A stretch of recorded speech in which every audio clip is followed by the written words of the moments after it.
High above the Japanese islands, 91 American P-51D Mustangs from the 15th and 21st Fighter Groups close in on their meeting point. Inside one of them, Major James B. Tapp grips the control stick tightly. His fighter is armed with 650 caliber Browning machine guns, each loaded with armor-piercing incendiary rounds. Early versions of the P-51D carried 500 rounds for each inner gun and 270 for the outer ones, giving a total of 2,280 rounds. Later models reduced this to 1,880 rounds for better reliability. Far below, Mount Fuji rises from the earth, its snow-covered peak gleaming in the morning light. Serving as a natural guide for the pilots on their mission, the early sun spread shadows across the Japanese countryside, revealing rice fields, villages, and hidden military bases, many of them about to see American fighters for the very first time. The mission they are on is unlike any before it, escorting B-29 Super Fortress bombers deep into Japan, from a base 750 miles away. Just 2 years earlier, experts had declared such a journey impossible for single-engine planes. Yet here they were, proving the impossible wrong. At 7 in the morning, more than 100 Japanese interceptors rise to challenge them. Through the haze, Japanese pilots stare in shock. American fighters, single-engine, long-range, and powerful, over Tokyo itself. Their commanders had promised this could never happen. The mental effect is crushing. These were not Navy fighters with short reach. These were land-based American Army Air Force fighters that had somehow crossed an ocean to appear over the very heart of the empire. Leading Japan's defense are the Ki-84 Hayate fighters, known to the Allies as Frank. They are Japan's fastest and most advanced planes, supported by older Ki-43 Hayabusas, Ki-44s, Ki-61s, and Navy Zeros and Shidens. The Ki-84 could outclimb and outmaneuver both the P-51 Mustang and the P-47 Thunderbolt at certain altitudes and speeds. What follows will reveal not only the clash of machines, but also the enormous technological gap between two nations, and why American industry produced what many pilots came to call the finest long-range fighter in the world. The P-51 Mustang had already made its name in Europe, where it turned the tide against the Luftwaffe and made daylight bombing of Germany possible. Originally designed for Britain, the aircraft became truly legendary when fitted with the British Rolls-Royce Merlin engine. This combination of American design and British engineering created one of history's greatest wartime fighters. The final result, the P-51D, gave the U.S. Army Air Forces a high-performance, long-range escort that could fly with bombers all the way to Berlin and back, and now, across the Pacific from Iwo Jima to Tokyo and home again. Its Packard V-1657 engine, a licensed version of the Merlin, produced 1,695 horsepower at takeoff and up to 1,120 in emergency power. With its two-stage, two-speed supercharger, the Mustang could keep its performance at altitudes where Japanese engines lost power. The P-51D could reach nearly 440 miles per hour at 25,000 feet, climb to almost 42,000 feet, and carried 6 of those deadly Browning machine guns. Together they could fire 4,800 rounds a minute, 80 rounds every second. Each bullet weighed 46 grams and flew at 2,900 feet per second, striking with incredible force, tearing through armor, igniting fuel, and destroying engines with just a few hits. By late 1944, the U.S. 8th Air Force in Europe had 14 of its 15 squadrons equipped with Mustangs, proof of the plane's dominance. American factories running around the clock built them at unbelievable speed. At peak production, one new Mustang rolled off the assembly line every single hour. By the end of the war, more than 5,500 were built. With over 8,000 of them, the D model, more than Japan had managed to build of all its fighters in the final 2 years combined. The Mustang's long-range abilities rewrote the rules of air combat. With 2 110-gallon drop tanks, it could fly 1,500 miles, sometimes even 1,600 across vast oceans with no landing options but the sea itself. This was possible thanks to the Merlin's fuel efficiency and the Mustang's unique laminar flow wing, designed by engineer Edgar Schmood. This wing shape reduced drag by 35%, keeping airflow smooth and making the plane faster and more efficient. In sharp contrast, Japan's Ki-84 entered service only in mid-1944, too late, and in too few numbers to change the outcome of the war. The Frank, was Japan's desperate attempt to match American technology with whatever resources it had left. While it was fast and carried heavy weapons, Japan's idea of mass production looked like tiny runs compared to America's massive industrial output. On paper, the Ki-84 looked impressive, boasting speed, agility, and powerful cannons, but in reality it faced serious problems. Its 30mm cannons carried only 50 rounds each, and its 20mm guns just 150, giving a total of about 400 rounds, far less than the Mustang's loadout.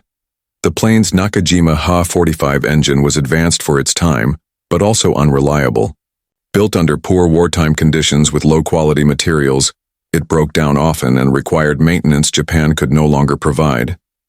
Its landing gear was weak, collapsing frequently, destroying valuable aircraft and killing pilots Japan could not replace. This difference in production quality mirrored Japan's overall crisis. America's factories produced more and better planes each month, while Japanese manufacturing collapsed under bombing and shortages. By 1945, Japan had built just over 3,500 Ki-84s, many of which never flew because of missing parts, fuel shortages, or a lack of trained pilots. In contrast, Mustangs kept rolling out by the thousands, each one nearly identical, tested, and ready for combat. On April 7th, the Mustangs linked up with their escorts, 103 B-29 Superfortress bombers of the 73rd Bomb Wing. Each bomber carried tons of incendiary bombs meant for Japanese factories and cities. Captain Art Bridge of the 45th Fighter Squadron later remembered the scene vividly. He said it looked like a school of giant silver fish swimming in the sky as the massive bombers formed up, sunlight flashing off their aluminum skins. The fact that the fighters and bombers were able to meet over the ocean at the exact time and place showed how advanced American navigation and planning had become. The P-51s had flown 750 miles over open water, guided mostly by dead reckoning and simple radio compasses, yet they arrived almost perfectly on schedule. As they gained altitude, their engines automatically adjusted fuel mixtures, and their superchargers shifted seamlessly to maintain power. Crossing over Japan's coastline, the Mustang pilots dropped their 110-gallon fuel tanks, which tumbled toward the earth, glittering in the sun. Some exploded as they hit the ground, while others bounced across rice fields. At that moment, Japanese interceptors swarmed in, more than 100 fighters, a mix of Ki-84s, Ki-43s, Ki-44s, Ki-61s, Zeros, and the new Shiden Kai. For the Japanese pilots, the shock was overwhelming. They had been told no American fighter could reach Japan. Flight Sergeant Totanamizu of the 56th Sentai recalled later, "When I saw the Mustangs with my own eyes, I thought I was dreaming. It was impossible. Our commanders had told us this could never happen. But there they were, dozens of them, flying as if they owned the sky. In that moment, I knew the war was lost." Major James B. Tapp, who would later become an ace with 8 victories, was among the first to dive into the Japanese formation. His report described the enemy's weakness. "They came at us in the usual 3-plane formation, but their coordination was poor. The leader attacked, but the wingmen didn't follow through. They seemed hesitant, maybe low on fuel or simply inexperienced. We had at least 100 mph speed advantage. We dove, fired quick bursts, and climbed back before they could even react." The truth was clear. Japan's pilot training system was collapsing. By 1945, almost all of Japan's experienced pilots had been killed in earlier battles over the Pacific. Their replacements sometimes had as little as 50 hours of flight time before being sent into combat. In contrast, American pilots usually had 600 hours before entering battle, with plenty of practice in gunnery, formation flying, and navigation. When the Mustangs finally returned to their base at Iwo Jima, the 7th Fighter Command reported 26 Japanese planes destroyed, with only 2 Mustangs lost. The kill ratio was 13-1, and this was just the beginning. As American pilots gained experience and Japanese training fell apart, the ratio grew even more lopsided, sometimes 20-1 or even 30-1. The technological gap became clearer with every battle. Above 20,000 feet, the altitude where most encounters happened, the P-51's Merlin engine still delivered strong power thanks to its 2-stage supercharger. The Japanese engines, with their simpler design, struggled badly at high altitude. At 30,000 feet, The Ki-84 could barely manage 350 mph, while the Mustang could still push to 420. American pilots described Japanese fighters coughing, smoking, and losing speed as they climbed. Lieutenant Jerry Yellen of the 78th Fighter Squadron explained it best. They looked like fish out of water. Their engines couldn't keep up. We dove through with our guns blazing, then pulled up again, while their planes wallowed below us. The Mustang could dive at nearly 500 mph while staying under control, thanks to its advanced wing design. Japanese fighters, on the other hand, often lost control at high speed, or even broke apart in dives above 400 mph. The difference in pilot training only made things worse for Japan. American pilots arrived with 400 to 600 hours of experience, plus extensive gunnery practice and even training against captured enemy planes. Japanese rookies often had less than 100 hours in total, sometimes just 30. Many had never fired their guns at a target before their first real battle. The Mustangs were not only winning in combat, they were surviving missions that pushed the limits of human endurance. Flying 2,500-mile round trips over the Pacific in single-engine planes required incredible skill and nerves. American pilots had detailed weather briefings, reliable instruments, and even submarines stationed along the route to rescue downed airmen. Japanese pilots had outdated maps, unreliable compasses, and no hope of rescue if they went down. This difference showed the true nature of the Pacific Air War. America's overwhelming supply and technology against Japan's desperate shortage of resources. The war in the skies was not only about planes and pilots, it was also about logistics. Every mission from Iwo Jima meant nearly 100 Mustangs taking off, burning through 57,000 gallons of high-octane fuel and firing more than 230,000 rounds of .50 caliber ammunition, and this was just from one airbase. America had several groups running operations like this every single day. Behind it all was a supply chain stretching across the Pacific, fed by factories in Detroit, oil refineries in Texas, and ammunition plants in Missouri. Liberty ships carried supplies by the thousands of tons, while cargo planes flew in everything from spare parts to fresh food. In contrast, Japan's logistics had collapsed into chaos. Fuel was so scarce that training flights were often canceled, leaving new pilots to enter combat with little to no practice. Ammunition was rationed, and pilots were told to fire only when absolutely certain of a hit. The Japanese Navy and Army Air Forces fought each other for dwindling resources. Aircraft were stripped for parts until nothing was left but skeletons. In some cases, desperate crews even tried to make their own replacement parts in makeshift workshops, with predictably poor results. The technological gap went beyond the aircraft.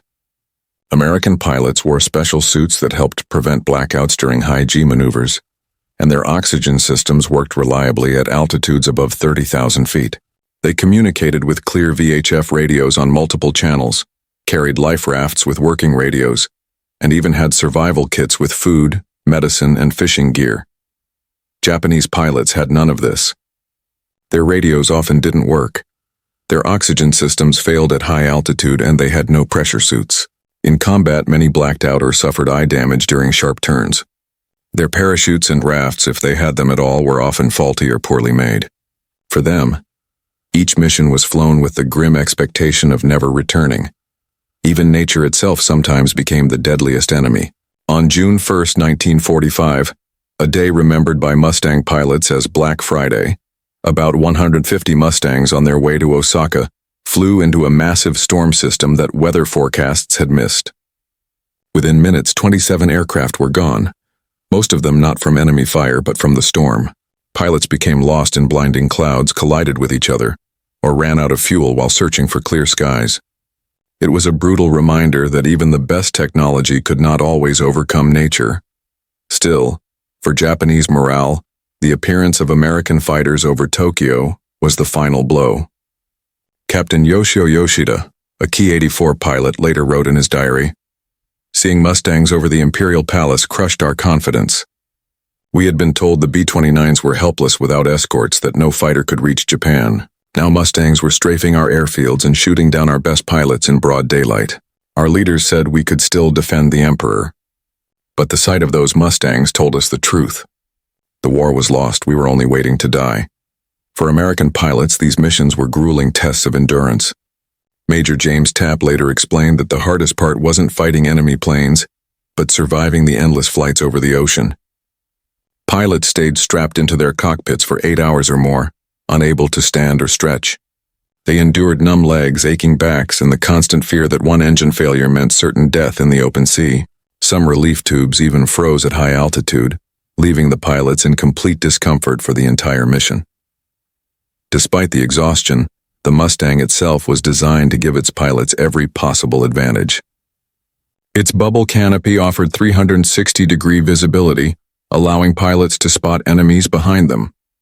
The seat and pedals could be adjusted for comfort, and the controls were laid out to reduce fatigue. In contrast, Japanese cockpits were cramped, visibility was blocked by structural frames, and many instruments were hard to read during combat.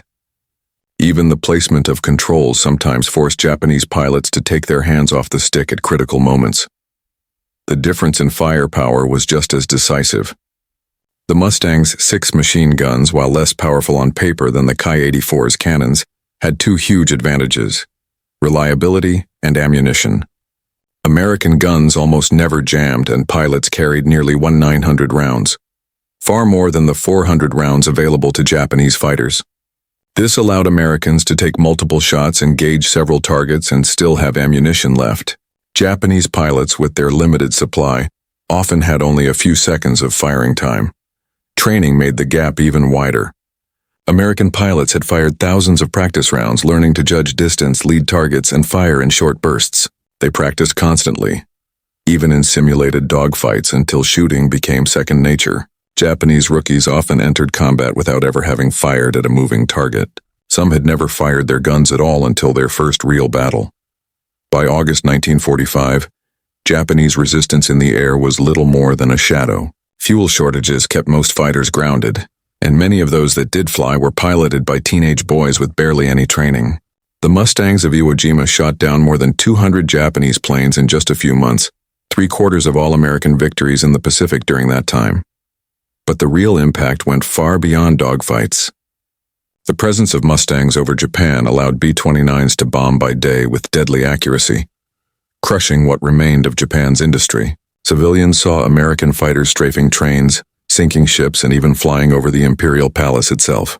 The myth of Japan's divine protection was destroyed forever. Lieutenant Colonel John R. Morgan of the 457th Fighter Squadron flew special reconnaissance missions in a modified P-51 fitted with cameras instead of guns. His reports showed just how badly Japanese aviation had collapsed. Airfields that were supposed to have hundreds of fighters held only a handful of working planes. The rest were wrecks, engines missing, propellers gone, stripped for spare parts. Some airfields even placed wooden decoys painted to look like real planes, hoping to fool American photo interpreters. But the difference was obvious. Japan's air power was reduced to tricks and illusions. The numbers told the story more clearly than anything else. The United States produced over 15,000 P-51 Mustangs during the war, more than Japan built of all its fighters in the last 2 years combined. Japan managed about 3,500 Ki-84s, but many were destroyed before they ever flew, lost to bombing, accidents, or simply grounded for lack of fuel. American factories, on the other hand, were producing 20 brand new Mustangs every single day at peak output. Each American plane was built with strict quality standards. Every P-51 was nearly identical, with parts that could be swapped easily between aircraft. Pilots could climb into any Mustang and know exactly how it would perform. Japanese fighters, by contrast, varied widely even within the same production run. Some Ki-84s could reach 400 mph, while others struggled to break 350 because of poor materials and inconsistent workmanship. Training was another field where the gap was enormous. By 1945, the United States was training 30,000 new pilots each year, giving each of them hundreds of hours in the air before combat. Japan's training program had almost collapsed. Many young pilots went into battle with less than 50 hours of flight time, often much less. The result was inevitable. America could replace its losses with skilled men, while Japan could not replace its veterans at all. The scale of resources consumed by each side showed the endgame. A single Mustang mission could use 600 gallons of high-octane fuel per plane. With 100 planes flying daily, that was 60,000 gallons for one fighter group.